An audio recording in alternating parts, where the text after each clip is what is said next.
Olá, seja muito bem-vindo ou bem-vinda ao podcast do Violino Didático.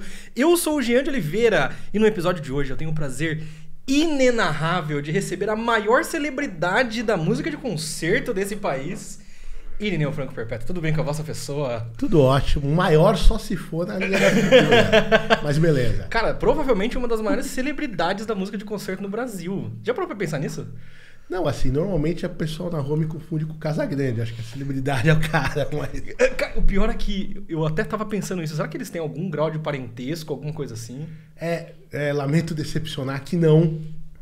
Mas acho que o jeito de falar mesmo, eu devo ter envelhecido mal que nem ele, assim. E a gente usa até o óculos parecido. Uhum. E teve uma vez que eu fiquei assustado, porque eu fui num jogo que ele tava comentando, eu vi de longe e falei, putz, parece mesmo. Ou quando ele lançou uma autobiografia, entrei na livraria, eu falei, o que eu tô fazendo aqui? Não sou eu, era o próprio Casagrande. E histórias, não, próprio mesmo em gravação uma vez, um funcionário da TV Cultura, que eu não vou dizer quem é, mas chegou pra mim e falou, meu pai tava assistindo o Prelúdio e falou, o Casão foi lá. Não, pai, não é o Casão. Que maravilha. E deixa eu fazer uma pergunta.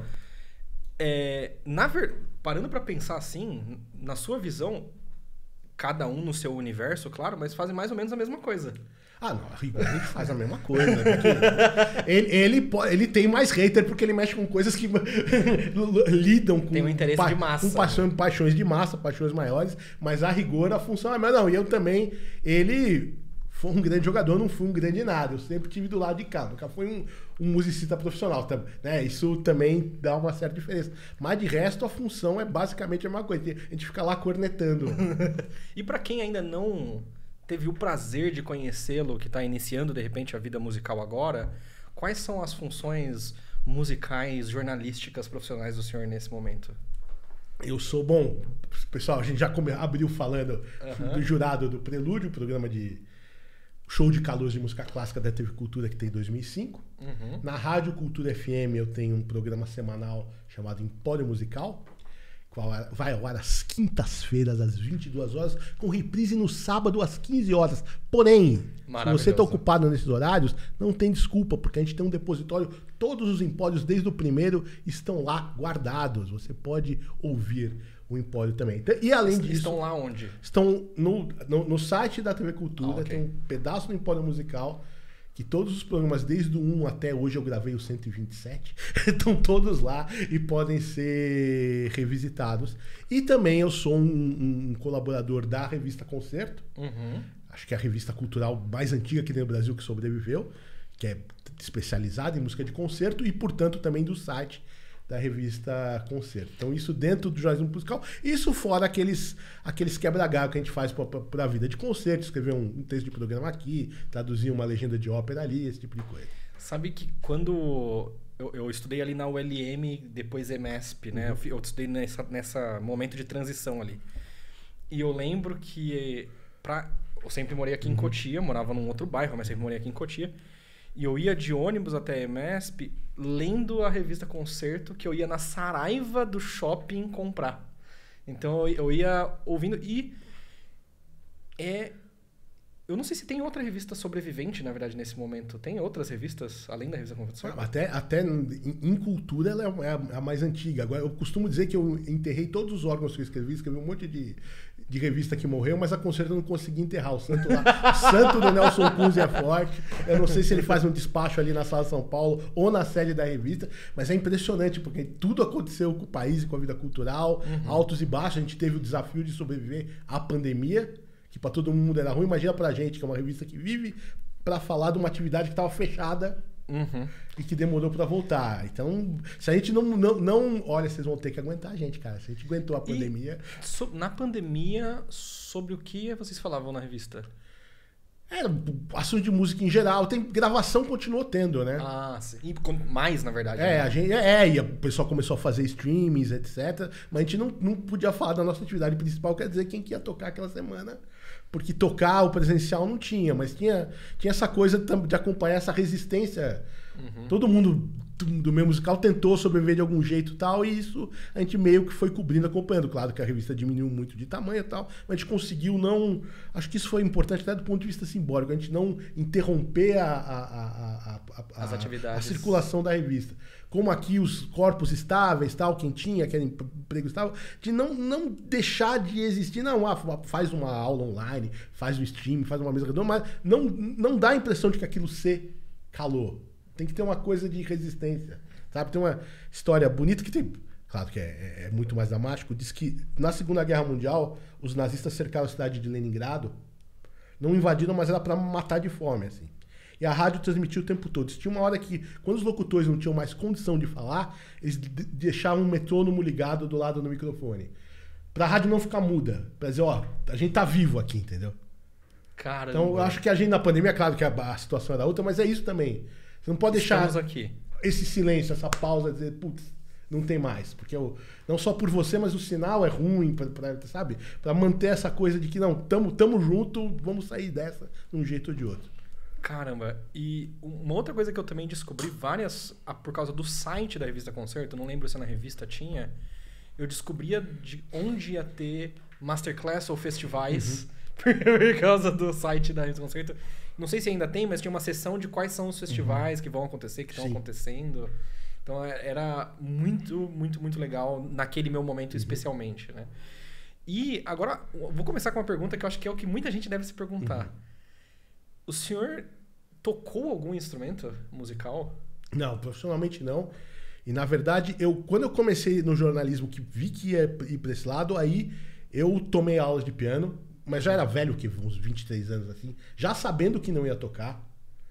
Mas eu achava importante ter esse tipo de experiência, saber um pouquinho quanto vocês se ferram também. Dominar, além disso ajudar a familiarizar com a linguagem musical, ver um pouco como funciona o processo, articulação, mente, corpo, como você tem que treinar um músculo, etc. De novo, eu já sabia que não ia tocar e não era para isso que eu ia fazer. Mas que era importante eu ter um pouco dessa vivência. De novo, jamais... eu fiz 3 aulas de piano, posso competir com Nelson Freitas? Não, claro que não. Mas é para ter uma vivência um pouco mais palpável do fenômeno, da materialização da música. Isso eu achava que era importante. Mas antes dessas aulas de piano, o senhor não tinha tido nenhuma aula de música? Não, aula não. Quando que veio essa coisa de começar a escrever sobre música de concerto? Uma coisa completamente aleatória, velho. Obviamente não foi nenhum planejamento de carreira. Não é um caminho normal. A pessoa tá na faculdade de jornalismo, acho que eu vou escrever sobre música clássica. É que eu até escrevi um outro artigo quando eu estava aluno porque eu realmente gostava. Então, pra gente, o jornalista é natural a gente escrever sobre aquilo que sente afinidade. Mas, obviamente, naquela época, a minha carreira de sócio do Casagrande talvez apontava pro jornalismo esportivo. Eu fui treinado para ser jornalista esportivo.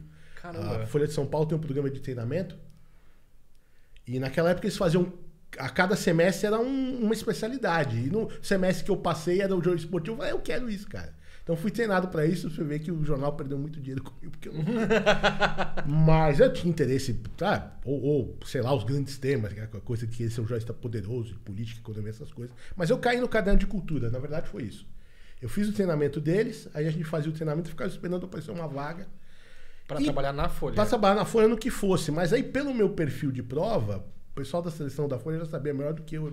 Não, esse cara aqui tem que ir pro cultural. E me botaram no caderno de cultura, que na época se chamava Ilustrado, acho que chama Ilustrado até hoje, né? E aí, lá dentro, para mim ficou muito claro que se eu quisesse escrever sobre alguma coisa, teria que arrumar um nicho. E aí tem esse problema, essa questão da música de concerto na sociedade brasileira, que é assim, ou o cara, você tem aquele nerd que reconhece de ouvido 25 gravações da Chaconha de Bar no terceiro compasso, e você tem aquele cara que não sabe direito se esse tal de Mozart veio antes ou depois de Beethoven. Então um gap muito grande. Aí eu pensei que... E a gente tá falando de 94, que é uma época pré-internet. Então, às vezes, uns colegas meus iam... isso é uma coisa que acontece no jornalismo até hoje. Você compra uma matéria de um veículo estrangeiro e traduz. Tá dito lá, não é plágio. Então, tá dito lá. Então abria a temporada no Metropolitan, o jornal ia dar a respeito, alguém ia traduzir. E os caras não sabiam o direito, iam me perguntar, isso aqui, esse título tá certo? Quem que compôs? Bodas de Fígado é de quem mesmo? Eu pensei, poxa, peraí. Nesse contexto pequeno, com pouco que eu sei, eu já sou uma referenciazinha aqui. Então talvez se eu resolver levar um pouco mais a sério essa história e sistematizar, eu posso ter um caminho de escrever sobre isso. Porque realmente vinha algum solista de fora, de novo, antes da internet.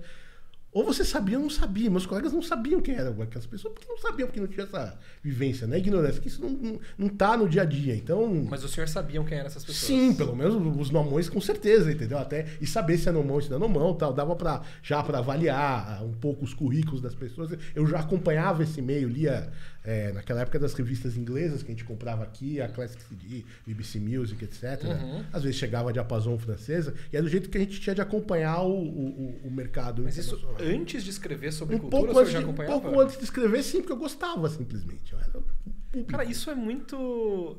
Pra mim, soa muito fora da realidade alguém que tá fora da bolha de fazer música, vamos chamar assim, e que tá interessado nesse ponto de conhecer as coisas, conhecer mesmo, e não de só conhecer, isso é um violino, isso é um piano. De onde veio essa vontade de conhecer música ou de concerto? Isso foi uma coisa... Todas as minhas doenças que depois viraram profissão aconteceram na adolescência. Assim. Você não faça bullying com seu filho adolescente, sua filha adolescente. Que um dia pode ser que aquilo vá pra frente.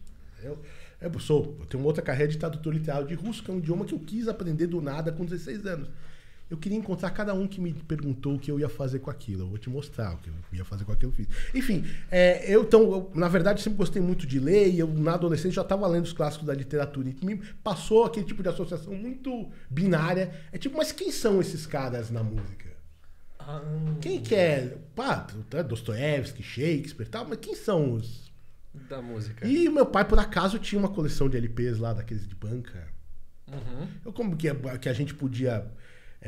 a mídia física era uma fonte de acesso ao material sonoro, mas também a informações sobre, né? Os encartes de LP e CD. Depois, eu crítico de música, às vezes eu comprava o CD, mas por saber que ali ia ter uma informação... Onde eu ia ler sobre quarteto de corda de Anat aqui, entendeu? Eu lembro de ir no sebo, no pequeno cotolengo de Dom Orione, aqui em Cotia, uma igreja católica que tinha um sebo, para comprar a coleção de LPs da Folha, de clássicos clássicos da música.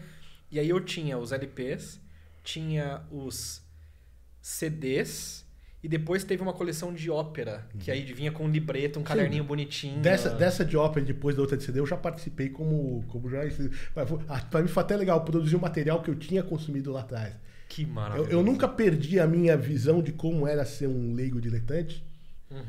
Então acho que se eu consigo conversar com o público diletante é por causa disso, porque eu me lembro muito bem de como é isso. De querer saber como é eu querer saber e exatamente então mais ou menos como a coisa tem que chegar pro cara ter essa curiosidade alimentada e não levar um tiro na nuca, você é um imbecil e ignorante que jamais entrará. Você não aprecia porque você você não é erudito. Usou já o aprecia o erudito, que então, sabe, as coisas distanciadoras. Eu já não usei a palavra erudito porque eu detesto esse adjetivo pro tipo de música que a gente faz na sala de concerto.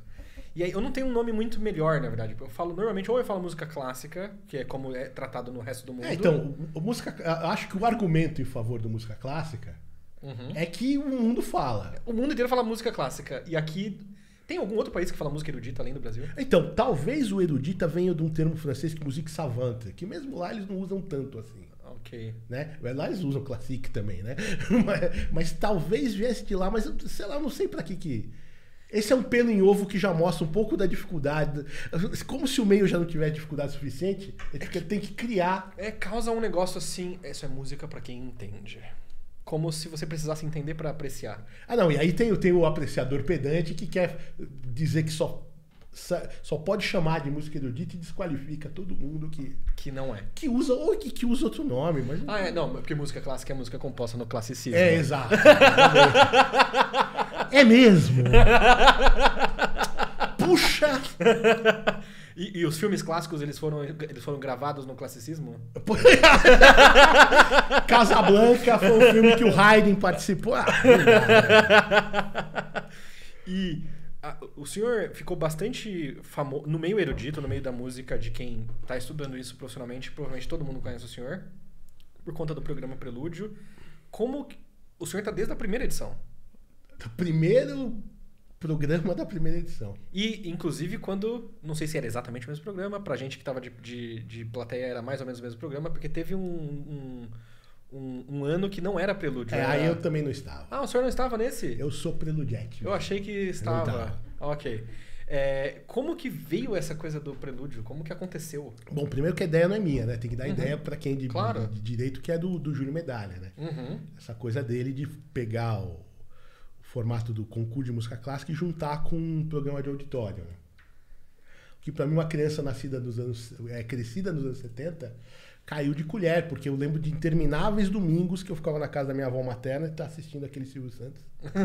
Eu queria que acabasse para assistir os Trapalhões depois. Mas depois, na hora do Prelúdio, me ajudou, porque eu percebi que você tem que ter o jurado tem que ter uma marca registrada muito clara. Assim, que eu lembro do Pedro de Lara com os cravos dele, Aracide Almeida dizendo vai levar 10 pau, essas coisas. Décio Pitinini que babava sempre que aparecia uma mulher na frente, enfim. Uma das coisas do senhor é que normalmente quando a câmera mostra, você faz um negócio. Então, isso eu inventei. Eu pensei, eu vou ter que ter um negócio, eu vou ter que ter um cumprimento. Eu pensei, não, será que alguma coisa ligada a futebol? Eu falei, não, futebol é agressivo, uma coisa amorosa. Então foi esse coraçãozinho. Eu inventei por causa... Mas lá atrás, aliás, não existe nunca... Sou o único jurado do Prelúdio que ficou meio fixo. Os jurados do Prelúdio sempre são convidados. Tem uma ideia muito saudável de revezar as pessoas lá. E nos últimos anos até, inclusive, finalmente, chamar mulheres, negros, etc. Lembrar que o programa, afinal de contas, está no século XXI e no Brasil, né? Não parecia um programa da televisão sueca. Mas, enfim. Agora, então, sempre foi ideia de revezar, mas eu fui ficando porque acho que eles foram gostando das brincadeiras. Até porque, quer dizer, hoje eu sou veião, né? Mas naquela época, quando começou o Prelúdio, eu tinha 34 anos, então eu não estava muito distante da idade de alguns candidatos. Então, naquela época, eu era meio que um elo com eles. Alguém meio que falava uma linguagem parecida próximo com os dos candidatos, que eles podiam olhar, não era só um monte de velho severo olhando para eles querendo fuzilar. Eles olhavam, via alguém um pouquinho mais, que a geração batia um pouquinho mais com eles. Então, mas foi isso, uma ideia do programa que foi ficando, e eu fui ficando também. O maestro Júlio Medalha teve a ideia desse programa. Como ele chegou no senhor? Ou como ele... Pois é, eu tava tomando um café na padaria. Ele vai começar o Prelúdio, você não quer ser jurado. Aí tá bom. Porque naquela época eu tava prestando serviços pra rádio. A Rádio Cultura tinha um guia do ouvinte impresso, né? Que uma época até saía junto com a revista Conserve, que era um guia de programação que virou uma revista, né? Então essa revistinha mensal fazia. Então eu tava meio ali no mesmo ambiente e era meio lógico eles convidarem um jornalista pra ver que... Mas todo mundo que eles chamaram lá pra ser jurado era ver que bicho que dava. Só comigo eles resolveram continuar insistindo no erro. Assim. No erro de forma nenhuma, porque meio que o senhor acabou virando, pra quem vê de fora, parte do branding do Prelúdio. Pensa no Prelúdio, você vai pensar no maestro de medalha. Vai pensar... Eu esqueci o nome da moça que comenta. Roberta Martinelli. A Roberta Martinelli. O senhor... E aí tem alguns jurados que fizeram bastante. O Fábio Zanon, acho que fez bastante. Sim. O Gilberto Tinetti, teve alguns assim. Mas o senhor, assim, sabe que segurança. Você vai ligar o Prelúdio, vai estar o Irineu Franco Perpétuo, o Roberto Martinelli e o Júlio Medalha. E antigamente eu tinha certeza que nosso querido mestre dos magos estaria no violino, né? Eu esqueci o nome dele. Como era o nome do professor? Nunes, professor Nunes, que estaria de espala. Aí depois mudou, enfim. Mas era uma certeza que eu tinha quando eu ia ligar no Prelúdio. E de todas as coisas que aconteceram lá, o que o senhor acha que aconteceu que foi mais curioso, que não necessariamente o público sabe? Ou engraçado? Bom. O TV é um esporte radical, assim. TV, ainda mais as nossas finais, elas são ao vivo, né? E é impressionante. E ao vivo acontece tudo. Não, mas a verdade é o seguinte, é impressionante como o pessoal da TV fica tenso quando vai fazer um ao vivo. Parece que vai operar alguém do coração. Não vai operar alguém do coração. Mas tudo pode gozar. Talvez lá na frente venha alguma coisa engraçada. Agora tá me fugindo, mas certamente, poxa, desde... São o quê? 18 anos de programa aí. Eu lembro, eu nunca tinha ido assistir o Prelúdio. E o professor, a pessoa que foi meu professor por maior parte do tempo, não era professor de formação. Então teve pouquíssimos alunos, apesar de ser um violinista maravilhoso. Então nunca foi exatamente um caminho pra mim. Eu sempre assistia, até me imaginava lá, né? Mas não sabia como é que era. Nenhuma das edições passadas, recentes, alguns colegas foram participar tocando e também estavam na orquestra tocando e eu fui assistir. E eu tive uma experiência completamente diferente do que estar em casa assistindo o programa. Então, em casa o programa é muito legal, é meio que cada um na sua devida bolha, é meio que um ídolos da música... Mas da música clássica. E ver ali a coisa acontecendo ao vivo é muito louco. As pessoas, acho que quem tá em casa não faz a menor ideia do quanto de aparato acontecendo e o quanto que é lotado, pelo menos ali o lugar onde eu tava naquele dia. E aí teve essa situação não sei como chama aquilo, o negócio do cenário que estourou e caiu no violinista. E depois eu fiquei assim, nossa, será que isso vai pro ar? E vocês foram muito bons, a galera da edição do programa foi muito boa, porque não reparei na hora que foi ao ar, conseguiram cortar pra alguém na hora ali. Mas foi muito legal. E não atrapalhou o candidato também, então eu fiquei com esse medo, assim, nossa, eu acho que vai atrapalhar a nota. E no final não, ele passou pra próxima fase do mesmo jeito. Bom, isso se fosse ao vivo a gente não tinha como... não tinha como tirar. Não tinha como remediar. E eu lembro da galera passando na frente e tropeçando nos cabos. E os jurados ficam muito mais perto do que dá a entender na gravação. Isso eles mudam várias vezes, mas sempre põe a gente perto. Uma época, dependendo de onde no palco, quando é na Sala São Paulo. O Prelúdio hoje é gravado no Franco Zampari, que é aquele teatro do lado da Pinacoteca. E a final na Sala São Paulo. Mas a gente já teve muitas edições do Teatro São Pedro. Já teve edição em colégio, enfim, já em várias locações. Mas o que não muda é que a gente já teve uma final no B32 também, que era a gente quase grudado no... Quase vinha a respiração, o suor do solista na cara da gente. Assim. E antes do candidato tocar, o senhor tem uma ideia do que o senhor espera ouvir? Na primeira eliminatória, não, né? Quer dizer, assim, uma ideia é o seguinte, se você conhece o repertório, ou às vezes uma coisa que a gente fez muito tempo é fazer lição de casa, a gente pedia a lista do repertório antes. Pra conhecer? Ah, sim, porque, perdão pela ignorância, eu não conheço todo o repertório de Eufônio, assim. Tem compositores que eu fui, mesmo coisa tipo o Concerto para a Flauta do Heineken, que é muito importante para a flauta, eu só ouvi ao vivo em situação de concurso. Esses instrumentos têm repertórios específicos. Não, repertório de violino, piano, de canto, normalmente a gente conhece tudo ou quase tudo. Cello normalmente leva coisas que a gente já ouviu, né? Outros já levam coisas mais raras que a gente dá uma estudada. Então tem essa expectativa. Ao longo do programa, conforme o pessoal vai passando, aí você já sabe o que esperar do candidato. Raramente, às vezes, porque eu já cheguei a fazer aquele concurso... jurado daquele concurso Machado Maier lá da Orquestra Jovem do Estado e também um concurso interno do Bacarelli. Então, quando você é jurado do concurso interno de uma orquestra, você vai ouvir gente que depois vai aparecer no prelúdio. Então você já conhece. Ou tem gente que, como a gente conhece alguns professores, a gente ouve falar de um outro que está surgindo. Então você ouve, às vezes você não conhece o cara, mas chega o nome, esse daí que estão falando. Então alguma expectativa tem. E a partir do ano passado eu comecei a ser incluído na pré-seleção dos candidatos do prelúdio, que antes eu não participava, né? Mas agora tem aqui um massacre, que é um sábado lá na TV Cultura, leva 70 candidatos, ano passado foram 72. Vídeos? Não. Os candidatos? Todos vão lá, Caramba. das 9 da manhã às 17. Aí se apresenta um pouquinho, alguém no júri fala, tá bom, a gente marca um negócio e vai, e a partir dali tira essa parte eu não fazia a menor ideia. Eu também não fazia a menor ideia até o ano passado. Agora eu tô fazendo a maior ideia. E aí o senhor fica lá escutando o dia inteiro. O dia inteiro, claro que as provas... Ninguém pode tocar um negócio inteiro, porque é muita gente. Claro. Mas é um pouquinho aquela confiança de que você não precisa tomar a sopa toda pra saber se... É uma coisa. E de novo, isso daí, na verdade, é pra fazer uma grande triagem de quem tá apto a disputar, né? A gente não tá decidindo favoritos ali. É só se o cara tá em condição ou não de ir, né? Mas mesmo assim, a partir daí, já tem um outro que chama atenção, você fala, ok, esse vai ser interessante. Talvez seja... Né, porque você tá selecionando... Esse é um bom critério pra concurso, assim. Mas quem dessas pessoas eu quero ouvir de novo? Às vezes é isso, você fala, não, mas tudo bem, mas quem que eu diria, escuta, por favor, ou toca a mesma peça ou outra coisa. Se você quer que o cara toque outra coisa, é mais legal ainda. Quando você acha o cara realmente interessante, fala, esse tem coisas a dizer, então eu quero ver o que ele tem a dizer em outro repertório. Isso pode ser, por exemplo, um bom sinal. A gente tem que inventar uns critérios, não ficar louco, né? Exato. E cada critério, isso na hora do vamos ver, de cada jurado é individual do jurado, não é necessariamente os mesmos critérios para todo mundo. Não. Eu acho que tem que deixar meio aberto. Em paz. Eu acho muito saudável que o júri seja um colegiado. Eu odiaria ter que decidir só eu. Eu gosto. eu tenho essa boa esperança de que o coletivo vai corrigir um erro que eu cometa. Mas no final, não tem vezes de o senhor sair meio frustrado no sentido de... Eu nunca participei, claro, de um programa assim, mas já fui jurado em algumas bancas de algumas coisas. E às vezes eu saio muito frustrado com o resultado, que absolutamente não é o que eu acharia que seria o ideal. E aí eu saio só, tipo... Eu aceito, claro, porque estamos em mais gente e o coletivo tem que prevalecer ao indivíduo, mas eu saio meio assim, poxa...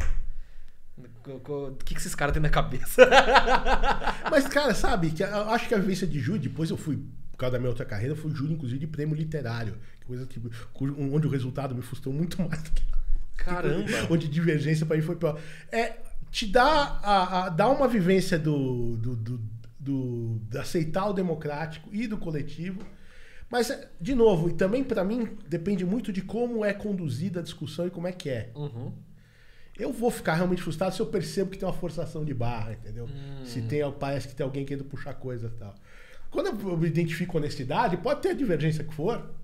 Que, mas, aliás, por exemplo, você falou do Tinete, uma delícia no Prelúdio é quando o Tinete discordava de mim, cara. Porque aquilo, ele era muito culto e muito fino. Então, a argumentação dele... Era do mesmo nível. Era uma aula. Pouco importava se eu ia concordar com ele ou não. O que vinha já era uma troca tão rica que tudo bem. Então, mas eu acho que algumas coisas, especificamente no Prelúdio, quer dizer, eu não estou julgando o candidato. É o que ele está apresentando. Eu não sou o Deus da Bíblia ali, dividindo quem vai pro céu. Não. Eu julgo a prova. E aquela prova específica. E a minha relação, na hora, imediato, que você sabe, lá no período terminou, é o seguinte, seja franco e perpétuo. Nem tem tempo de pensar muito. Nem respirou e já tem que dar um juízo de valor do negócio. Isso eu acho que é um negócio, pra mim, olhando de fora, eu acho que é a parte mais difícil. Acabou a apresentação, você ainda tá processando o que aconteceu. Diga! Você não só já tem que ter uma opinião formada, como você tem que saber transformá-la num discurso fechado e de preferência breve, porque aquilo é televisão, você não pode devagar muito. Então não é tão simples. E ao mesmo tempo entender que é um programa sério, é um programa de música clássica, mas é televisão. Então tem que ser rápido, tem que ter um início, meio e fim, tem que ser entretenimento, de certa forma. Conversar com o público geral, com o público de TV aberta, que é gente que nunca viu música clássica na vida. Aliás, o legal do Prelúdio é isso. A final da Sá São Paulo, um monte de gente que nunca entrou. Que legal. Naquele lugar. O retorno de público que eu tenho do Prelúdio sempre é de quem não tem, sei lá, graças ao formato, ao fato de estar na TV aberta, acaba se interessando por aquilo, acaba acompanhando e dando opinião e divergindo de você. Eu não tenho nenhum problema quando as pessoas divergem de mim. Eu lembro uma vez que teve uma final do Prelúdio, que veio um cantor lírico e ele estava torcendo para a cantora que perdeu para um outro candidato, veio e falou, não gostei que vocês fizeram. Eu falei, beleza, tal. Aí depois voltou, me mandou uma mensagem, eu desculpa. Eu falei, cara, tá tudo certo? Se eu tô saindo de um jogo de futebol, o bandeirinha marcou um impedimento que não foi, eu vou dizer pro cara. O cara não tava impedido. Falei, você ter reagido desse jeito mostra que o concurso tá certo. Que tá mobilizando. O cara não me xingou de nada, entendeu? Apenas manifestou uma divergência civilizadíssima. Então, o senhor comentou que foi banca em alguma oportunidade na Estadualzinha e no Bacarelli. Isso era banca de concurso normal da escola? Não de concurso para aprovar músico. A Estadualzinha tem aquele concurso que dá bolsa de dinheiro para os alunos, bolsa de estudo, etc. E o Baca tinha um concurso também que acho que o vencedor tocava com orquestra, alguma coisa tipo assim. Jovem Solista. É concurso tipo Jovem Solista. Concurso interno de orquestra, mas tipo Jovem Solista. Então não é... eu não tenho menor condição, jamais aceitaria ser uma banca do concurso para decidir quem que vai ter... entrar na orquestra. Quem que vai ter um emprego na orquestra, não. Aí é uma outra história. Mas eu fiquei interessado nisso. O que o senhor vê que é diferente de ser banca de um concurso como se fosse Jovens Solistas, por exemplo, um concurso de bolsa, para ser, por exemplo, jurado no programa Prelúdio? Não, na verdade, isso eu acho muito semelhante. Acho muito semelhante. Você vai ouvir, Vou ouvir e vou dar a nota justamente de novo. Eu não conheço aqueles meninos, tô ouvindo uma vez. E vou dizer quem que eu acho que tocou melhor, assim, vou fazer um ranking lá meu. Mas isso eu acho que eu consigo. Agora, sobre o senhor, falando bastante sobre prelúdio, sobre música, o que o senhor fazia, por exemplo, quando o senhor era menino? Assim, quais eram os seus interesses? O que eu fazia quando era menino? Eu gostava muito de jogar bola, gostava muito de brincar. Eu quero tentar traçar uma linha... Playmobil, e gostava muito de ler, né? Acho que o que do ponto de vista profissional, o que vai interessar é isso. Existe uma anedota na minha família, não sei porque obviamente não tenho idade para lembrar, de que eu aprendi a ler sozinho. Eu não me lembro de mim analfabeto, e o que eu me lembro realmente é que eu escrevia tudo em letra de forma e caixa alta. Então minha mãe disse que foi uma vez que saiu a capa do Pasquim, que saiu as letras do alfabeto.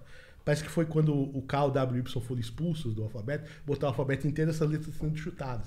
E eu teria começado a perguntar para os meus pais o que significava aquilo, como é que fazia aquelas combinações. Isso eu não lembro, mas eu me lembro que efetivamente, desde que eu me lembro, eu escrevia só assim, a cursiva eu tive que aprender. Eu só escrevia com essas assim. Então certamente eu estava copiando alguma coisa que eu tinha visto. Letra cursiva é um negócio que para mim até hoje não faz... letra de mão, sei lá, é um negócio que para mim até hoje não faz o menor sentido. Então, pois é. É que eu quando tive que parar de preencher cheque, que rompeu minha ligação com a... Mas na verdade no jornalismo a gente sempre teve que escrever muito em bloquinho, etc. Então... E sempre com essa letra... Pra mim a letra de mão, a letra cursiva sempre foi mais rápida. Tá. Se bem que depois, gozado, depois eu já comecei a me forçar a escrever de forma... Porque a minha letra é tão lamentável que às vezes eu não entendia.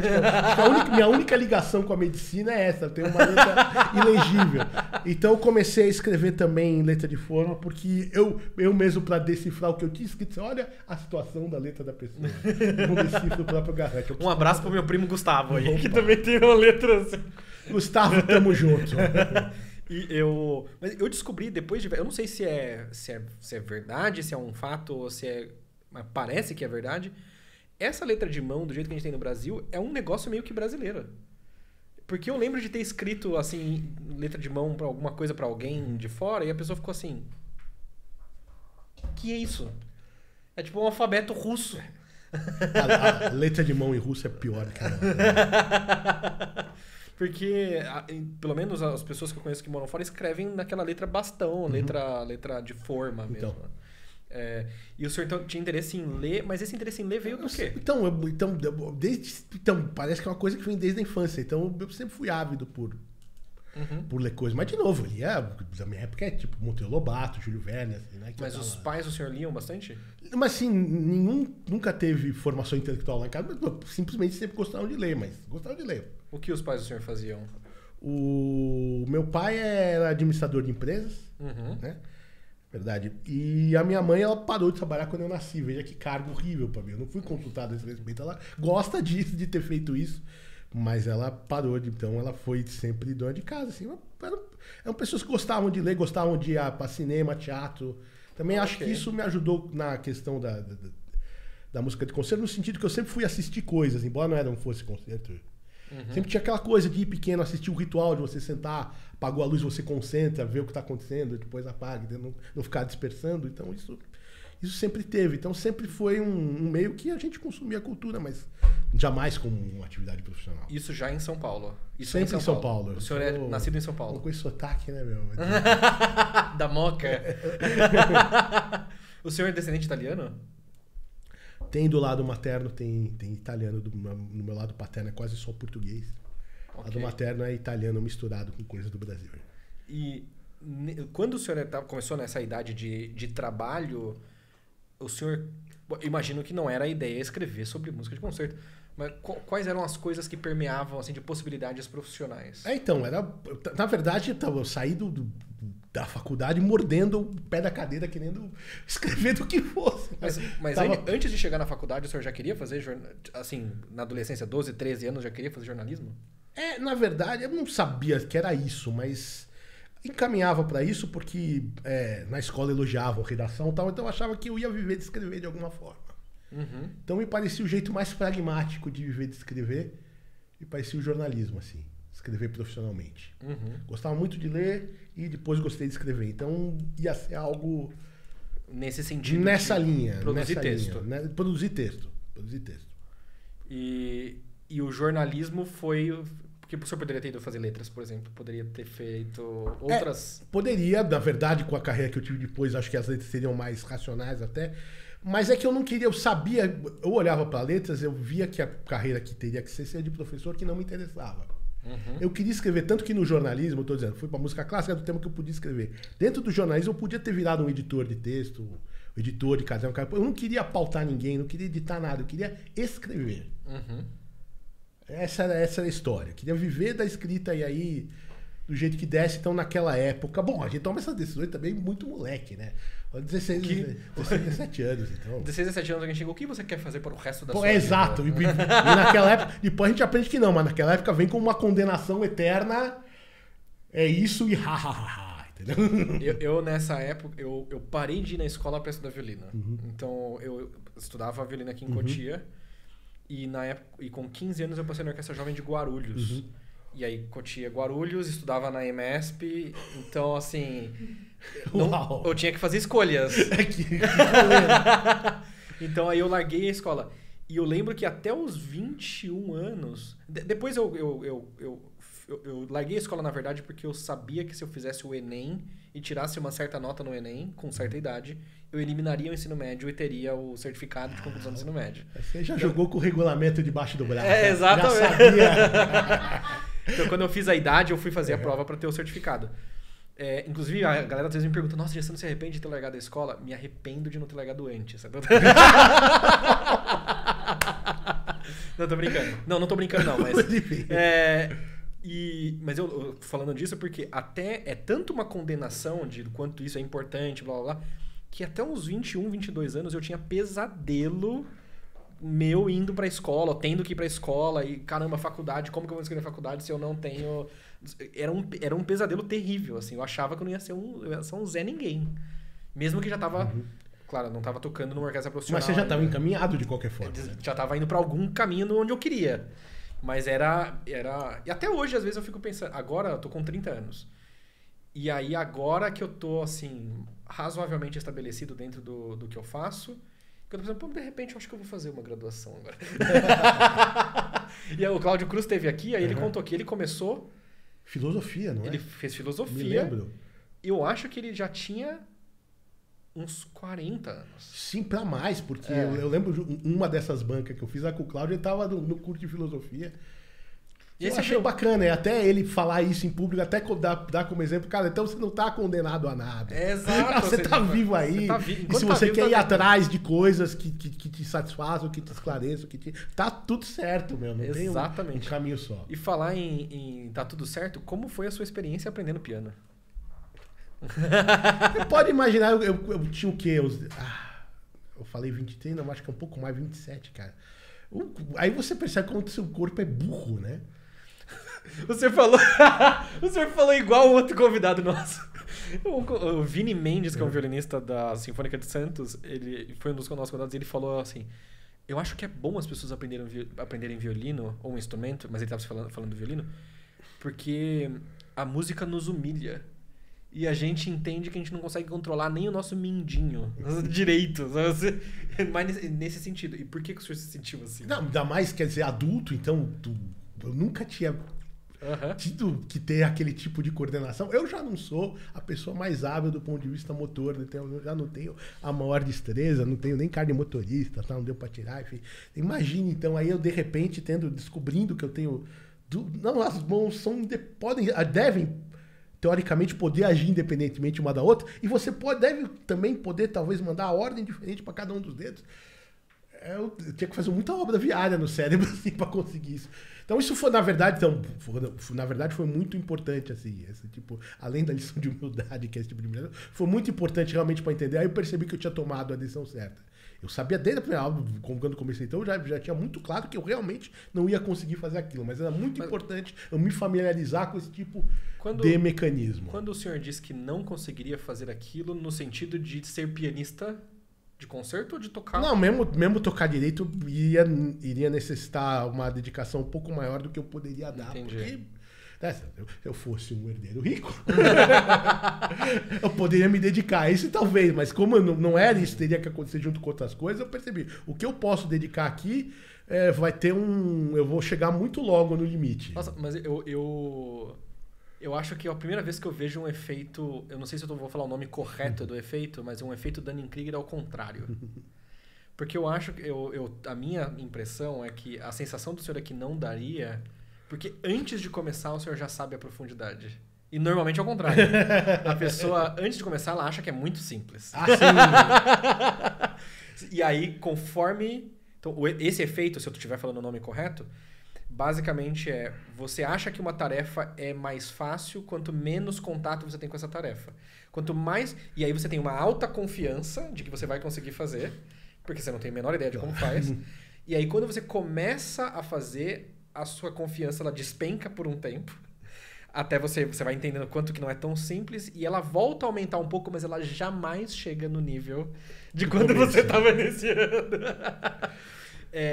Por que eu digo isso? A gente tem um programa de ensino de violino e ele é especialmente focado para adultos que querem aprender violino. Mas aí a maioria quer aprender... Até tem gente que está indo tocar em evento, tocar em orquestras da cidade. Mas a maioria quer tocar na igreja, quer tocar em casa, quer tocar para a família. E eles vêm com a sensação de que é difícil. Eles não sabem o quanto difícil exatamente é. Mas pouco a pouco eles vão vencendo. Talvez o senhor, por saber exatamente o tamanho do abismo... se segura um pouco pra trás. Você sente isso ou não? Faz muito tempo que eu não ponho a mão isso aí, velho. Mas lá atrás talvez tenha sido um pouco isso. Acho que talvez eu tenha estabelecido pra mim mesmo. Que o seu estandard tava muito alto. Não, é só... Acho que eu pus não tem expectativas até pra eu conseguir fazer aquilo de um jeito mais leve, assim. Pra eu não me irritar com eventuais insucessos. Pra não se frustrar. Exato, pra não... mas tanto tempo eu não sair tocando. Não, mas não é pra sair tocando. Se sair tocando alguma coisa, melhor. Mas não era o meu objetivo. Acho que era isso também. Eu tinha um objetivo muito claro Eu quero entender na mais. Cabeça. Eu quero entender esse negócio. Eu quero entrar dentro da coisa. Se sai alguma coisinha assim, mas não é... E aí, a gente tá conversando isso, e aí alguém vai fuçar a internet e vai ver o senhor tocando piano super bem. Não vai. A vantagem de ser velho, eu nem tinha internet naquela época. Mas o senhor não toca de vez em quando mais? Não. Isso foi no tempo das aulas, depois segui um pouquinho, mas faz muito tempo que eu parei. Então, hoje em dia, realmente é... Mas o senhor lembra o que o senhor chegou a estudar no piano? Então, fui o Anon. Novamente. Claro. Acho que umas 2 ou 3 pecinhas do álbum da Juventude do Schumann. Fui no livro 2 dos Microcosmos do Bartók. Já é uma coisa legalzinha.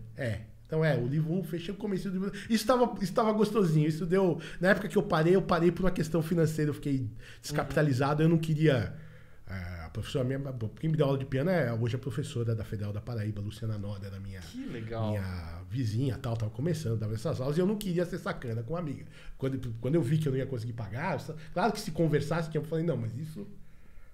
O que eu não quero que façam comigo, não vou fazer com os outros. Não vou abusar. Então, se eu daria tempo para ter continuado, acho que daria para andar um pouquinho mais no livro 2 dos Microcosmos do Bartók, que isso realmente é bacana, que era uma música fácil de tocar, mas era... interessante. Exato, soa bem. Soa bem, enfim. E o senhor tem vontade de voltar a tocar piano? Não, hoje em dia não. Mesmo? Poxa, que destreza. Não rola, assim.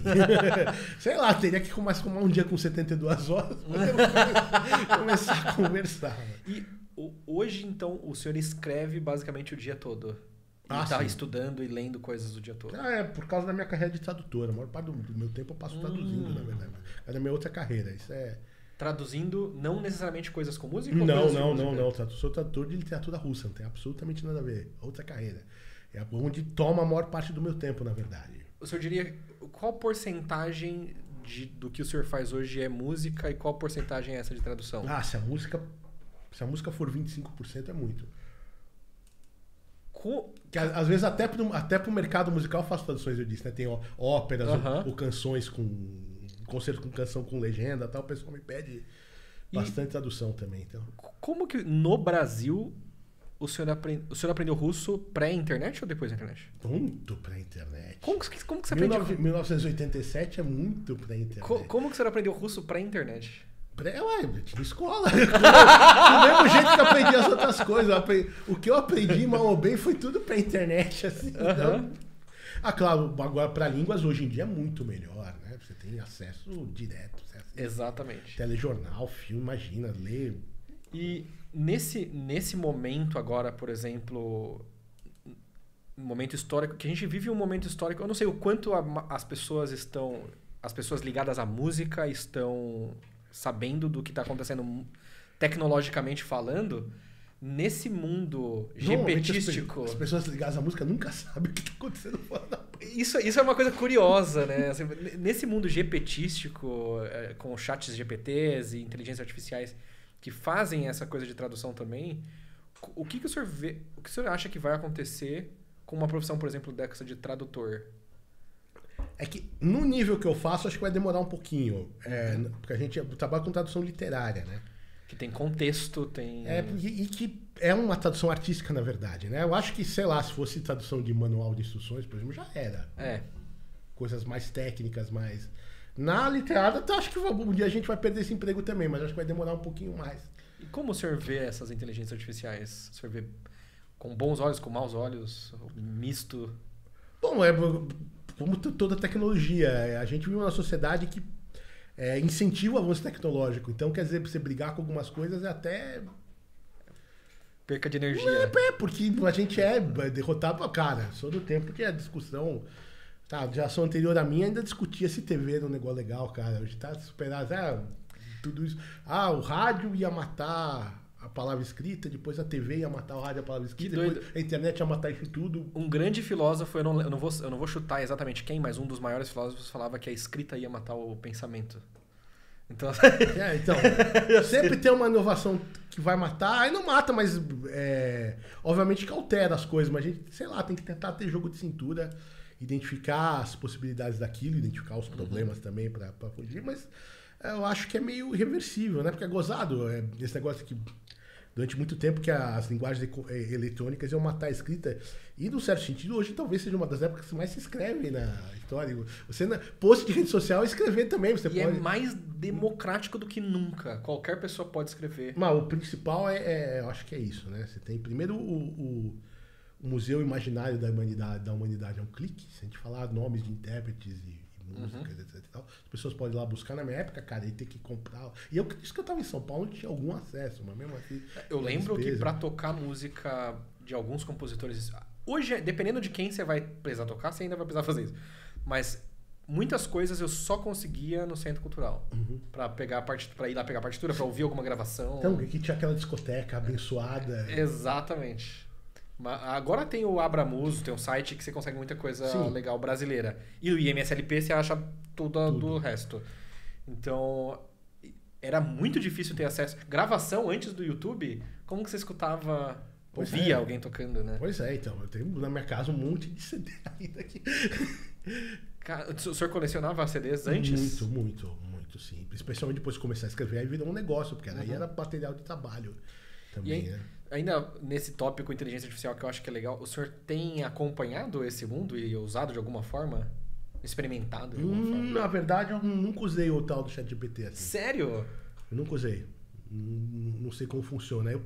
Pra traduzir, eu uso sites que eu busco. Mas é assustador. A gente vai fazer... O senhor nunca usou, a gente vai usar ao vivo aqui. Então vamos lá, porque um amigo meu entrou no ChatGPT, perguntou em inglês quem eu era e veio uma barbaridade. Assim.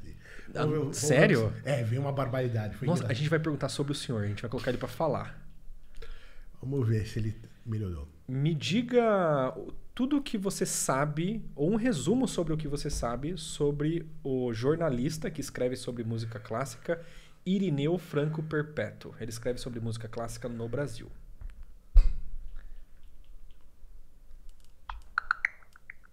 Pensando. Irineu Franco Perpétuo é um jornalista e crítico musical brasileiro, conhecido por seu trabalho na área de música clássica e suas contribuições significativas para a literatura russa. Ele nasceu em São Paulo em 1971 e tem uma carreira diversificada que inclui a tradução de importantes obras da literatura russa, como Vida e Destino, de Vasily Grossman, O Mestre e Margarida, de Mikhail Bulgakov, e várias obras de Alexandre Pushkin. Sua tradução de Vida e Destino lhe rendeu o 2º lugar no Prêmio Jabuti de 2015 na categoria Tradução. Além de seu trabalho como tradutor, Irineu é colunista da revista Concerto e colaborador de publicações como a Folha de São Paulo e a revista Ópera Actual. Ele é autor de livros como História Concisa da Música Clássica Brasileira e Ciro Pereira, Maestro. Suas obras abordam tanto a música clássica mundial quanto a brasileira, oferecendo uma perspectiva ampla e acessível sobre o tema. Irineu também escreveu audiolivros, como História da Música Clássica e Chopin, o Poeta do Piano. Chopin. Tomar um Chopin. Melhorou bem. Quando o meu amigo Felipe Franco Munhoz, escritor, me mandou o texto em inglês, o ChatGPT tinha me envelhecido 2 anos e me feito passar num concurso. Eu era professor da USP. Era que eu publiquei isso, um amigo lá postou. Eu não sabia que você dava aula na USP. Eu falei, eu também não. Talvez, acho que a USP também não sabe. Ou eles estão prevendo o futuro. Mas aqui esse foi muito mais preciso. Essa resposta que ele te mandou faz quanto tempo já? Deve fazer pelo menos 1 ano ou 2. Tá. E ele tinha perguntado em inglês, né? O que também deve dar uma diferença na base de dados. Essa daqui é a versão, é a última atual, que faz uma coisa que até talvez 5 meses atrás não fazia ainda, talvez 4 meses atrás não fazia ainda, que é ele consulta a internet. Então ele vai na internet, vê onde tem esse nome, e aí ele traz um resumo. Então, isso veio mais perto, está mais perto do...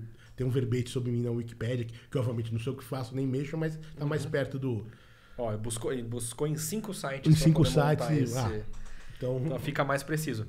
E eu digo porque assim, a gente aqui no Violino Didático, dentro do que a gente faz, a gente sente que é um dos próximos passos, inclusive para democratizar como se aprende violino. Porque eu não vou dar muitos detalhes para os nossos concorrentes, nem tem concorrente na verdade. Mas a gente tem mais de 200 mil vídeos de pessoas tocando violino, iniciantes e a progressão deles durante o aprendizado. Tudo isso dá para ser transformado em a gente chama de tokens em inteligência artificial, que é o entendimento do que está acontecendo naquele vídeo. E treinando uma inteligência artificial, a inteligência artificial consegue identificar o punho tá assim, ou o punho tá assim, a mão tá assim, a mão tá assado. Então você imagina, você manda um vídeo para um programa, você assinou lá, sei lá, como se fosse uma Netflix da vida. Você manda um vídeo num número de WhatsApp que é uma inteligência artificial, por exemplo, e recebe uma resposta em 2 minutos. Irineu, vi aqui o seu vídeo, isso aqui tá legal. Vem uma Elisa Foucault da eletrônica e começa a dizer... Tinha coisas boas, né?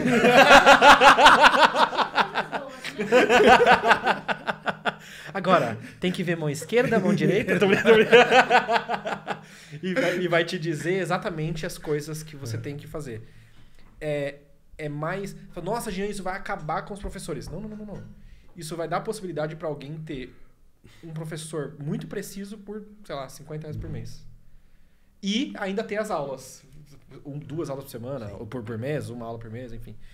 Então é uma coisa que eu acho que vai acontecer uma hora ou outra. Assim como eu não sabia, isso eu descobri na prática testando. Ele corrija a minha pronúncia de alemão. Ir esse Brot. Claro. Vamos ajustar sua pronúncia da frase Ich esse Brot. Primeiro vamos por partes. Ich é pronunciado como is. O Tátia soa como um som de Rá suave, semelhante ao sem açúcar. Dependendo do idioma que você vai fazer, ela consegue corrigir a sua pronúncia de como você está falando. Então, assim, isso aqui eu acho que vai mudar drasticamente a relação de algumas pessoas. Já ganhei assunto pra ficar insone. Essa insônia dessa noite, já vou perder todos os meus empregos. E você imagina que saíam listas em algumas revistas famosas, tipo Super Interessante, de 100 profissões que vão demorar mais para ser substituídas pela tecnologia. E dentre essas profissões aparecia, por exemplo, escritor, coisas criativas, como os primeiros lugares que, não, isso aí não vai demorar muito para ter uma inteligência artificial. É a primeira coisa. Então, se a gente pegar aqui, cara, isso aqui é assustador. Gere uma imagem parecida com o Casagrande, o comentarista esportivo, tocando violino. Depois a gente vai mostrar pra vocês aí.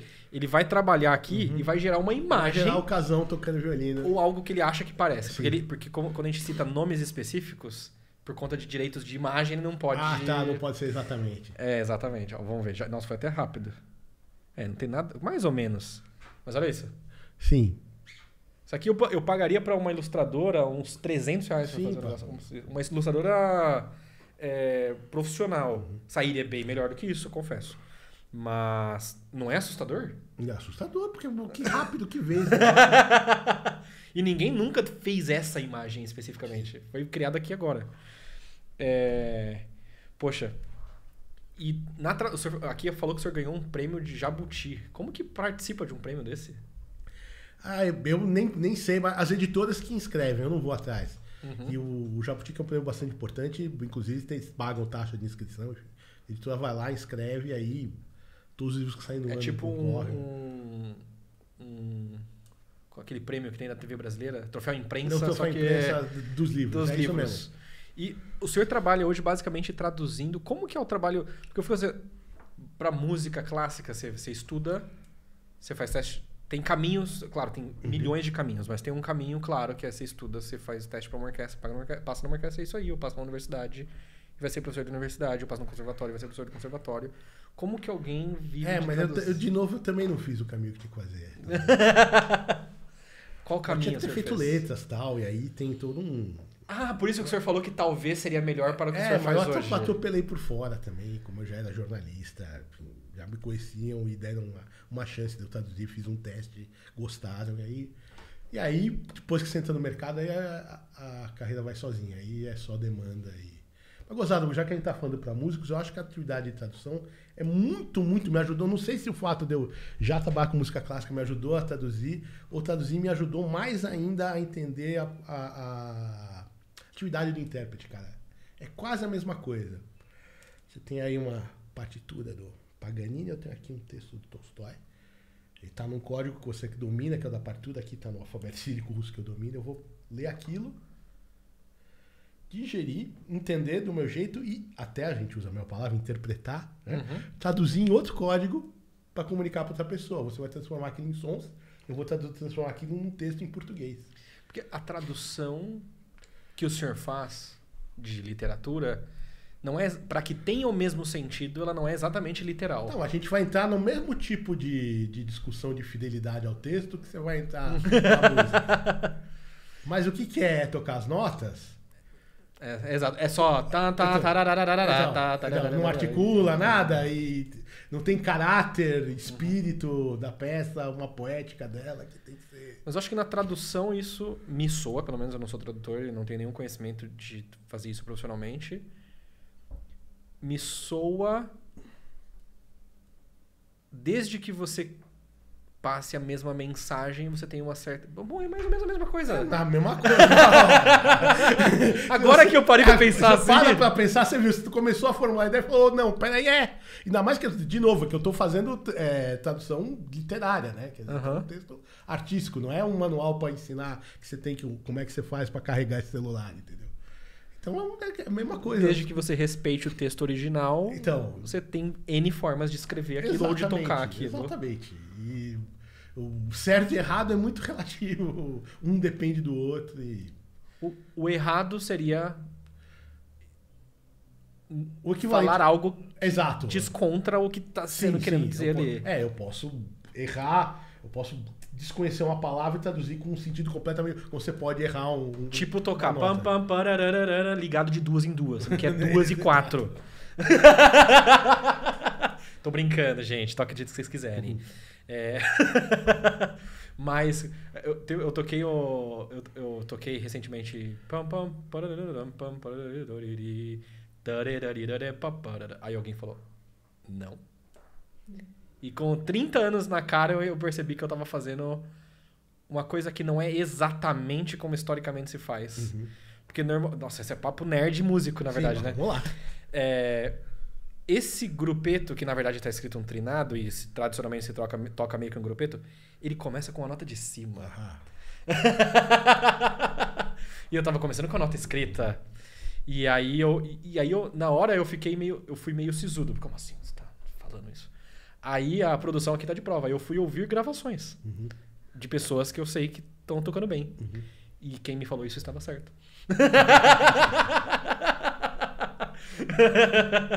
Mas é doido quanto a gente vai aprendendo pra sempre. Eu passei em concurso uma vez tocando... Algumas vezes, na verdade, tocando o adágio da primeira sonata do Bach. E anos depois, eu descobri que eu tocava um ritmo errado. E aí eu perguntei pra alguém que já tinha me ouvido tocar, ela falou, não, como o adágio da primeira sonata é uma grande improvisação escrita, desde que você respeite algumas coisas, eu só achei que você tava tendo uma liberdade maior nesse ritmo específico. Então tava tudo bem. E o que você acha que musicalmente, quando você está escutando, por exemplo, como banca, conhecendo o repertório, que é um desrespeito?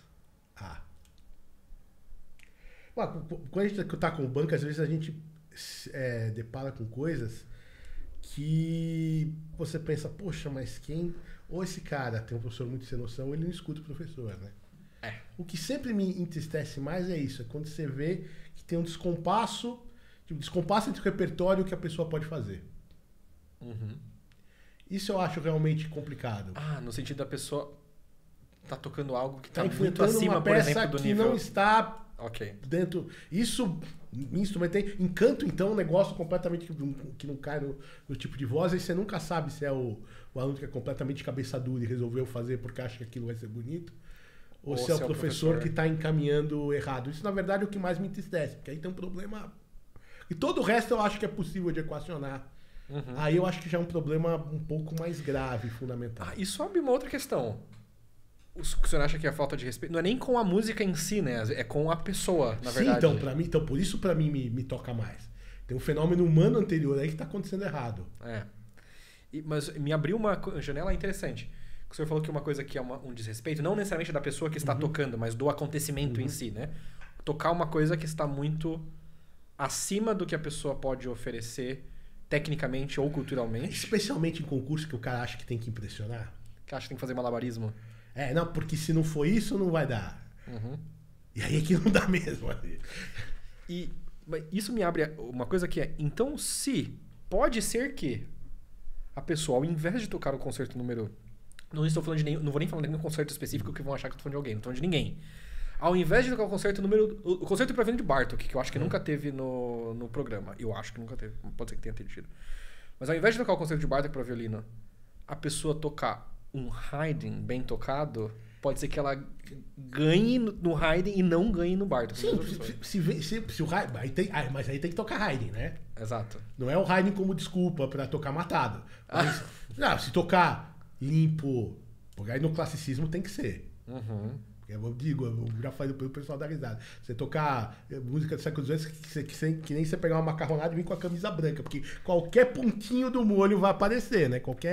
Então, se aquilo for limpo, for elegante, o fraseado estiver certo e tal, o cara pode produzir uma impressão tão boa. Se for aquilo que ele pode dizer bem, por que não? Aí, não, vou lá, Sigourney Weisen do Sarasate e já faz um monte de barbaridade já nos 4 primeiros compassos. Fala, queima, você nem quer ouvir o resto da prova. Então tem que ser. Tem o autoconhecimento aí, é importante. Saber o que eu posso oferecer. O que você pode oferecer. Não teoricamente ter na cabeça que isso, aquilo. Não, tipo, quem você é? Essa é uma pergunta que a gente se faz, nem sempre a gente consegue descobrir. Quem que eu sou e qual que é a minha voz? Como isso pode ser dito? A gente, no ano passado, teve um candidato que até ganhou, na final ele não tocou isso. Mas nas primeiras provas ele tocou um movimento lento do concerto de Chopin. Não era nada virtuosístico. Era o largo do concerto de Chopin. Mas estava tão lindo, poético, ele terminava aquilo, os jurados choravam no ombro do outro. Não era cascata de notas, nada. Mas não, era um movimento lento do concerto de Chopin. Mas que não era uau, era... Uau. Um outro lugar. O Iberê tava no jurado comigo, a gente se abraçou e falou, cara, o que foi que aconteceu agora? Porque o cara conseguiu, daquele registro poético que ele se propôs, a chegar num lugar muito grande, assim. O senhor falou numa coisa de quem sou eu e nem sempre chega nessa resposta. Eu tava comentando hoje mais cedo com a nossa adolescente aqui de casa que aos 30 anos eu experimentei um sentimento que eu nunca tinha experimentado. Eu toquei violino minha vida inteira desse lado tradicional, lado normal de tocar violino. E eu tenho distonia focal, então eu não consigo mais tocar no nível que eu tocava por conta de um movimento específico. Então eu comecei a reaprender violino do outro lado para poder voltar a tocar. E aí esse ano veio o convite pra gente participar de um festival na Alemanha e o professor já sabendo que eu vou tocar com o violino do outro lado. Qual é o sentimento? Eu pensei, eu vou tocar uma sonata do Mozart. E foi isso que eu mandei pra ele no programa. Eu vou tocar isso. Mandei umas 3 peças. Eu quero tocar isso. Nos recitais. E aí, uns 4 dias atrás, eu comecei a pensar, pera. Eu tô indo pra Europa tocar música europeia. Pros caras. Assim... E aí foi a primeira vez que eu me questionei musicalmente, artisticamente, quem eu sou. Assim, o que eu posso oferecer para essas pessoas de experiência musical que eles não tiveram? Porque isso aí eles sabem de cor e salteado, eles conhecem isso. E não é nem só a questão de ser exposto, tem isso também, mas eles já conhecem, não tem nada de novo, é só mais uma pessoa tocando uma sonata do Mozart. É só mais uma pessoa tocando um bar, é só mais uma... Não tem nada de novo. Vou te contar uma história do Ernesto Nazaré. Sabe que no começo do século XX, quando os solistas internacionais vinham pro Brasil, eles ficavam bastante tempo, viajando longo. Então o Arthur Rubinstein veio. O Nazaré vai tocar pro cara.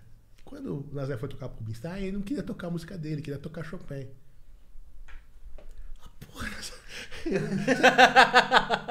Porque era isso, ele queria ser, tinha essa coisa, tem uma história que ele foi assistir uma vez a Guiomar Novaes e saiu chorando do concerto, eu queria ter sido a Guiomar, entendeu? Tinha essa coisa de que ele tinha que ser o cara pensa de concerto, então o Rubinstein ia mostrar que ele também sabia o Chopin, quando na verdade, que teria sido bom pra todo mundo, era mostrar a música dele, que era esse monumento, que não tinha nada igual naquela época, nada parecido. Mas eu tenho... Tem esse desafio agora que é tocar música brasileira. Eu quero levantar alguma coisa brasileira. Só que tem um segundo desafio. Que tem que ser uma peça brasileira. Que soe brasileiro. Porque isso não é uma coisa tão fácil quanto as pessoas acham de... Porque às vezes você vai tocar uma música brasileira que ela não soa brasileira. Então uma música brasileira que soa brasileira. Ou seja, que esteja em mixolídio, tô brincando.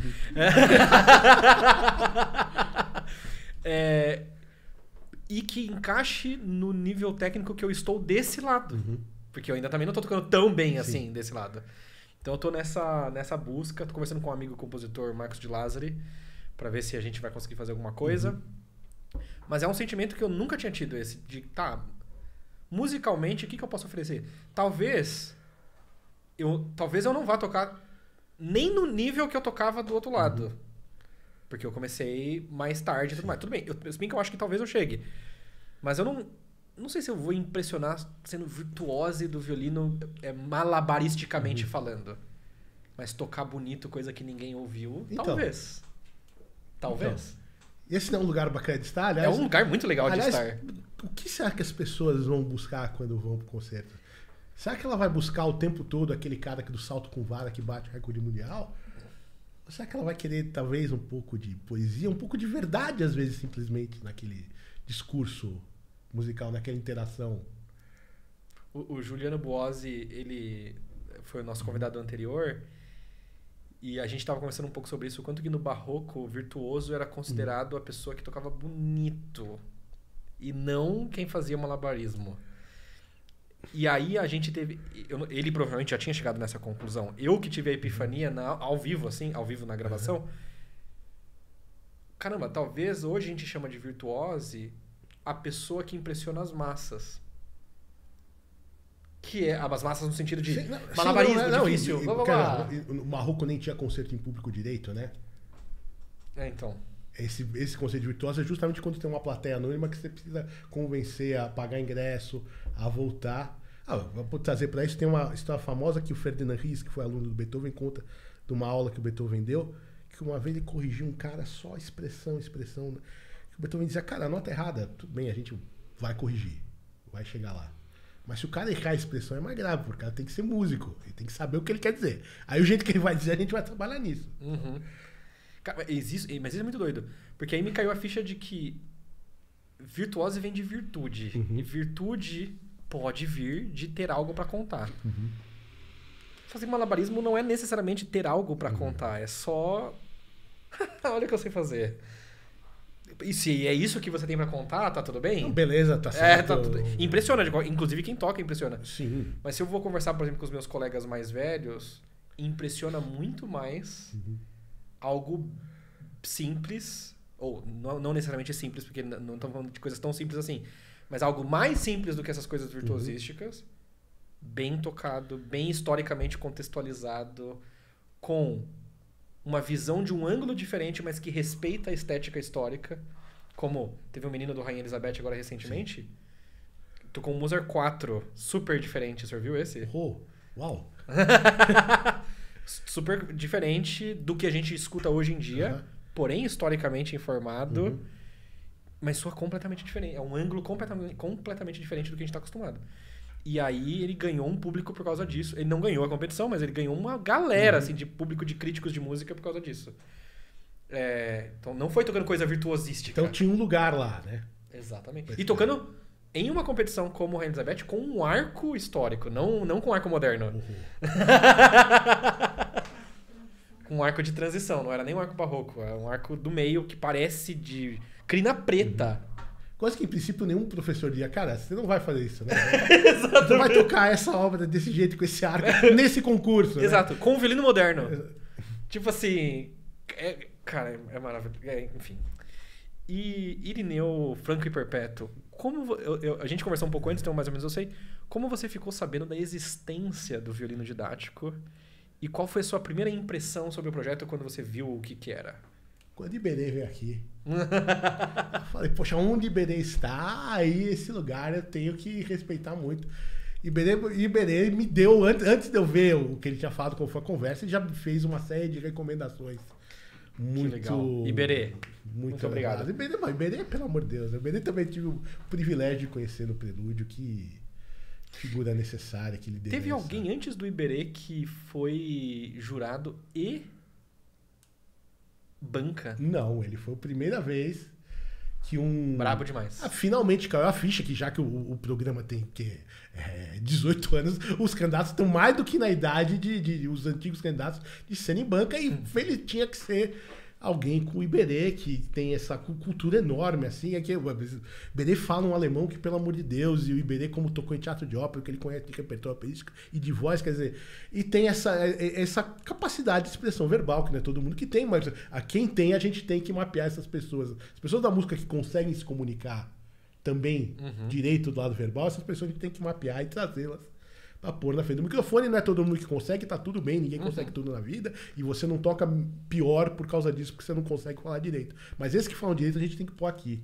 Maravilhoso. Tem que pôr pra falar, e quando tem o que falar, que é o caso muito de Iberê também. Então. A produção queria falar alguma coisa.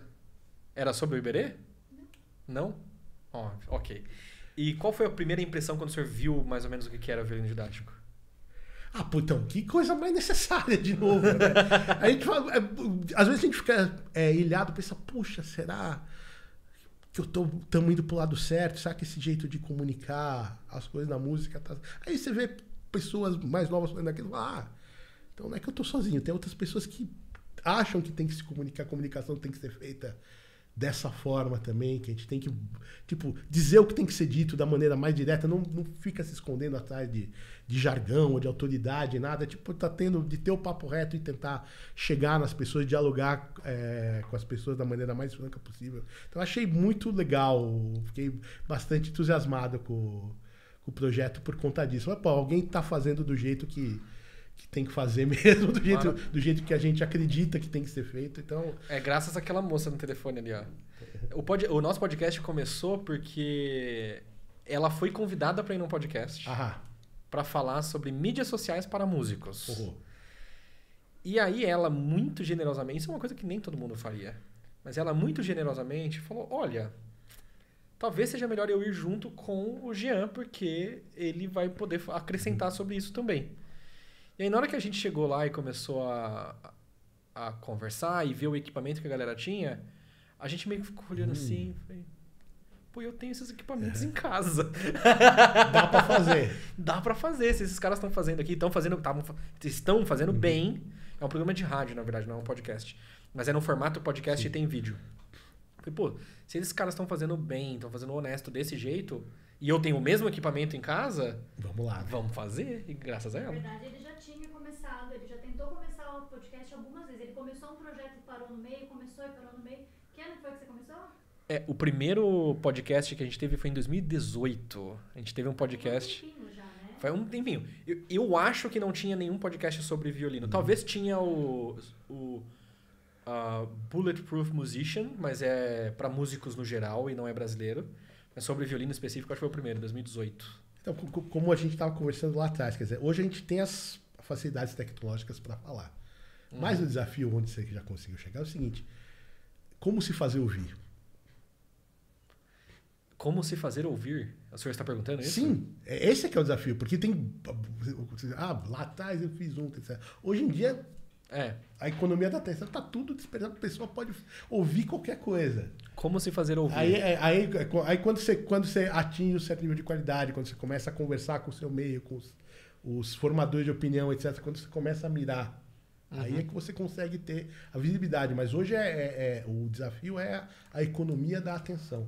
Você não tem mais as barreiras econômicas e tecnológicas que impediriam você de falar. Você não poderia fazer, você teria que ter um estúdio. E o que o senhor diria, no meio de tanto barulho e ruído, como se fazer ouvir? Então, você tem que achar a sua galera, em primeiro lugar. Tem que saber com quem você quer conversar. E começar a conversar com essas pessoas. Tem que achar achar os seus iguais. Achar quem são as pessoas que vão ouvir aquilo que você tem a dizer.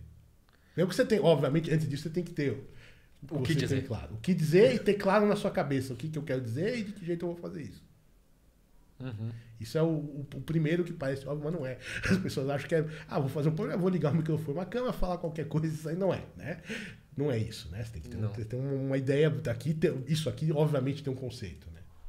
Por isso que isso daqui para em pé, porque senão não parava em pé no terceiro. E depois é achar, nesse caso específico que a gente está falando, nunca vai ser para massa. Não é para a população do tamanho da China, mas também não é só você e Cotia lá no Augusta, dois loucos, sozinhos. Que não se conversa. Não, peraí, tem uns aí, tem uma galera. E quando a gente começa a juntar, não é uma galerinha tão desprezível assim. Então acho que é isso, é achar o... Quando a gente começou com esse projeto, a gente começou na ideia de alunos de música, profissionais de música. Quem gosta de música? Quem ouve música? Quem é do nosso meio? Quem tá na orquestra? Quem quer entrar numa orquestra? Tem bastante maluco que gosta. Então, que já é. Então, somou isso daí. E não só tem esses malucos aí, como tem uns malucos que não é dessa galera, mas gosta de ouvir e ver essa galera. Exato. Que são as pessoas que estão interessadas. Tipo, olha, eu tentei aprender violino numa época da minha vida, tentei aprender piano, fui no concerto, gostei da orquestra. Não é minha área, mas eu gosto do assunto, eu gosto dessas pessoas, eu acho que é legal. Porque tem gravações que a gente faz que elas são muito específicas, técnicas. Sim. Tem gravações que são muito específicas em termos pedagógicos. A gente recebeu uma crítica. Tem um cara que é dono de uma loja grande de violino em São Paulo, que ele não é músico. Então ele não tem formação musical. E ele acompanha o podcast praticamente todos os episódios. E ele pegou e falou, eu só não assisto quando vocês começam a falar muito de violino e coisas técnicas do instrumento, porque eu já não faço a menor ideia mais do que vocês estão falando. Mas aí ele pode voltar no próximo e assistir o próximo. Exatamente.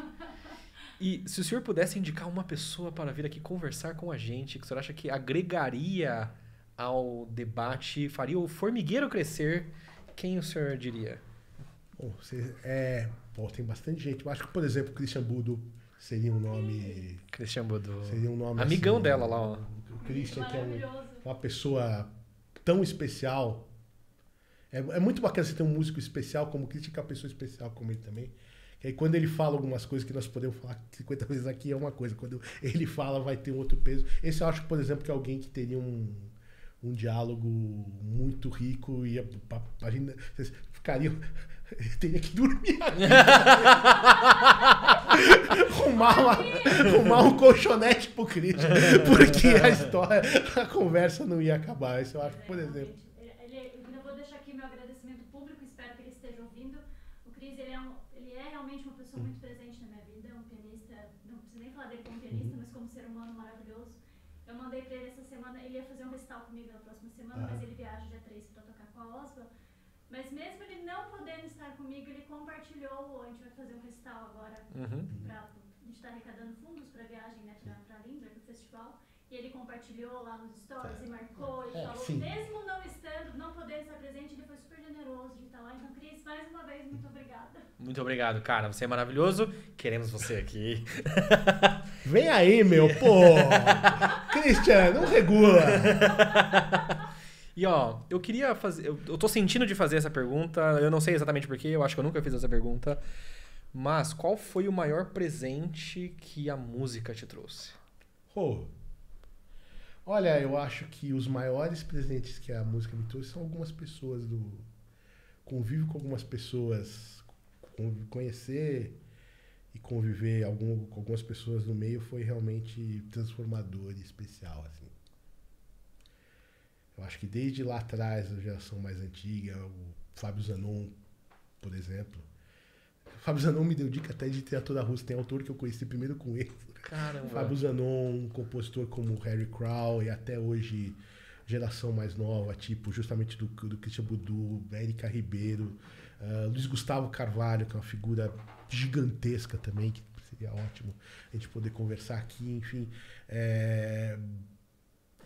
Acho que ter Santa Luciana Noda, que teve paciência comigo pra me adestrar no anãozinho, quando ela podia estar fazendo tantas outras coisas da vida, e fez, sabe? Então, o meio musical trouxe algumas pessoas bastante importantes. Acho que, no fim, o que interessa pra mim sempre é isso, é o convívio, a socialização com as pessoas. O senhor conseguiu na minha visão, pelo menos, né? O senhor conseguiu uma coisa que é muito difícil conseguir, praticamente é improvável, não é impossível não, mas é improvável conseguir, que é o respeito musical de músicos sem ser músico, necessariamente. Não sei se músico não... Músico, em geral... Eu tô falando por mim, pela minha bolha, pela minha impressão, não necessariamente reflete 100% da realidade, mas dificilmente um músico vai ouvir outra pessoa que não é músico falar de música e respeitar o que essa pessoa tá dizendo. Tipo, perguntar na real o que acha. Porque tem aquela pergunta... Tem aquela pergunta que você achou que não é pra valer. Exatamente. Mas às vezes é pra valer. Exato. Isso normalmente o músico faz entre seus pares, porque eu acho... Exatamente. Eu acho plenamente legítimo. Não vejo. Às vezes até entre seus pares, às vezes não é nem o não músico. Se o cara não for do instrumento... Às vezes é do instrumento específico. Exato. Mas o cara só toca violino, né? Então não interessa, não pode falar do pianista. Tem coisas assim. Ou o pessoal de canto, que é um planeta outro, de outra galáxia também. Não, o pessoal de canto. O pessoal de canto e piano é meio parecido, eu acho. A mesma vibe. São doenças muito similares. Assim. Quando a gente vai tocar com a orquestra, a gente fala, mas são os músicos e os cantores. É assim. E isso vem de ambos os lados, né? É porque é os músicos e os cantores. O do lado do instrumentista é os músicos e aquela outra coisa que não é exatamente músico que chama de cantor. Dependendo de onde você for, é os músicos e os percussionistas. Tô brincando, gente. É brinco. Assim, não comecemos com piada de viola, pelo amor de Deus. Nossa senhora! Seu pior que viola é só o saxofone. Nossa, saxofone é legal. Eu tenho até amigos que tocam. Eu tenho até amigos que tocam saxofone. Tem até amigos que gostam. E, maestro, vou chamar de maestro porque no sentido professoral, maestro Irineu Franco Perpétuo, foi um prazer inenarrável te receber aqui. Delícia. De verdade, parabéns por essa carreira maravilhosa. Eu espero que daqui 10 anos eu possa olhar pra trás e ter construído algo tão bonito quanto o senhor construiu. Então, cara, parabéns por esse canal. Acho que quando você for olhar, não só você, acho que talvez lá na frente, quando alguém for, e na academia você faz isso muito, quando forem pesquisar a vida musical brasileira, acho que vão ter que olhar para esse depositório que você está montando aí, esse arquivinho de entrevistas extensas com algumas pessoas, se alguém quiser saber o que estava acontecendo nesse país musicalmente nessa época. Muito, muito obrigado de verdade. Se você gostou, deixa um joinha aqui embaixo. Tem um botão joinha, tem que pedir o joinha. Comenta o que você achou. Tem alguma história com o Irineu Franco Perpétuo que você quer compartilhar? Deixa aí embaixo nos comentários. Se tá no Spotify, avalia com 5 estrelas. E é isso. Um abração e até mais. Tchau!